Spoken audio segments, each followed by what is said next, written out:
कभी आपने सोचा है हम रोज रात को आंखें बंद करते हैं, दुनिया से बेखबर हो जाते हैं और जब सुबह आंख खुलती है तो जैसे नई जिंदगी मिल जाती है। साइंस कहती है कि नींद के दौरान दिमाग की लहरें सुस्त पड़ जाती हैं, दिल की धड़कन नरम हो जाती है, सांस की रफ्तार कम हो जाती है।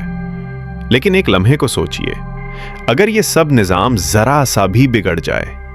कुरान मजीद में इरशाद है कि अल्लाह ही है जो लोगों की जानें कब्ज कर लेता है जब वो मरते हैं, और जो नहीं मरते उनकी रूहें नींद में रोक लेता है। यानी नींद दरअसल मौत का एक आर्जी अक्स है। हर रात जब हम सोते हैं तो गोया हम एक आर्जी मौत में दाखिल हो जाते हैं, और जब सुबह आंख खुलती है तो वो एक नई जिंदगी का आगाज होता है। इसीलिए बंदा रात को सोते वक्त अपने रब से कहता है, ऐ अल्लाह, तेरे ही नाम के साथ मैं जीता हूं और तेरे ही नाम के साथ मरता हूं। और जब सुबह आंख खुलती है तो सबसे पहला कलमा शुक्र का होता है। तमाम तारीफें उसी अल्लाह के लिए हैं जिसने हमें नींद यानी मौत के बाद जिंदा किया और उसी की तरफ हमें लौट कर जाना है। ये वो खुदकार निज़ाम है जो कभी बंद नहीं होता, क्योंकि अल्लाह ने उसे हिफाजत के लिए मुकर्रर किया है।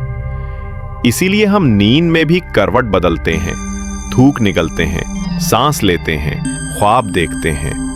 हर अमल एक कुदरती हिफाजती निज़ाम है जिसे हम साइंस कहते हैं, और वही दरअसल कुदरत है। सोचिए, अगर हम नींद में भी अल्लाह की हिफाजत में ना हो तो क्या कोई लम्हा जागने का नसीब हो?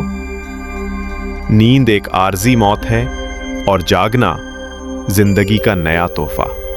और इसी लम्हे दिल से ये दुआ कीजिए, ऐ अल्लाह, हर सुबह, हर सांस और हर लम्हे के लिए तेरी तारीफ है, और तुझे शुक्र है ऐ रब जिसने हमें एक नई सुबह अता फरमाई।